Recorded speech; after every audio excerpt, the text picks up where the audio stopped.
భారత్ పాకిస్తాన్ మధ్య జరుగుతున్న ఉద్రిక్తతల్లో తెలుగు జవాన్ నేలకొరిగాడు. శ్రీ సత్యసాయి జిల్లా గడ్డం తాండాకు చెందిన మురళీ నాయక్ ఇండియన్ ఆర్మీలో పనిచేస్తున్నాడు. నిన్న రాత్రి యుద్ధ భూమిలో మురళీ నాయక్ వీరమరణం పొందాడు.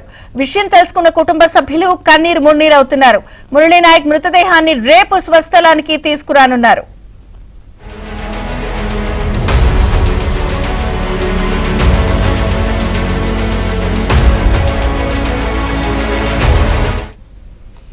జమ్మూ కాశ్మీర్ లో తెలుగు జవాన్ వీరమరణం పొందాడు. మురళీ నాయక్ యుద్ధ భూమిలో మురళీ నాయక్ వీరమరణం పొందిన నేపథ్యంలో రేపు ఆయన్ని స్వస్థలానికి తీసుకురాబోతున్నారు. పార్థివ దేహాన్ని అప్డేట్స్ సురేష్ అందిస్తారు. సురేష్, జమ్మూ కాశ్మీర్ లో తెలుగు జవాన్ మురళీ నాయక్ వీరమరణం పొందారు. ఇండియా పాకిస్తాన్ మధ్య జరుగుతున్న యుద్ధంలో మురళీ నాయక్ మృతి చెందినట్లు కూడా కుటుంబ సభ్యులకు ఇప్పటికే సమాచారం అందించారు. మురళీ నాయక్ స్వస్థలం సత్సాయి జిల్లా కల్లితాండా గ్రామానికి చెందిన వ్యక్తిగా చెప్తున్నారు.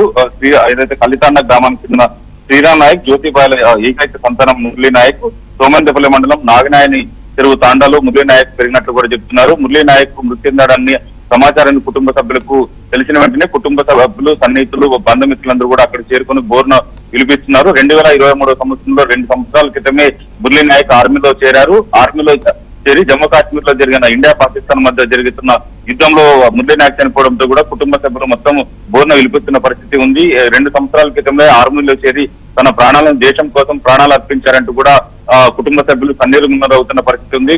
కుటుంబ సభ్యులతో పాటు సన్నిహితులు స్నేహితులు పెద్ద ఎత్తున కల్లితాండ గ్రామానికి చేరుకొని కుటుంబ సభ్యులను ఓదార్చే ప్రయత్నం చేస్తున్నారు. కుటుంబ సభ్యులు మాత్రం తల్లడిల్లిపోతున్న పరిస్థితి కనిపిస్తుంది. రేపు మురళీ నాయక్ పార్థివ దేహాన్ని రేపు స్వగ్రామం కల్లితాండ గ్రామానికి వస్తున్నట్లు ఇచ్చే అవకాశం ఉన్నట్లు కూడా అధికారులు చెప్తున్న పరిస్థితి అయితే కనిపిస్తుంది. విజయచంద్రిక.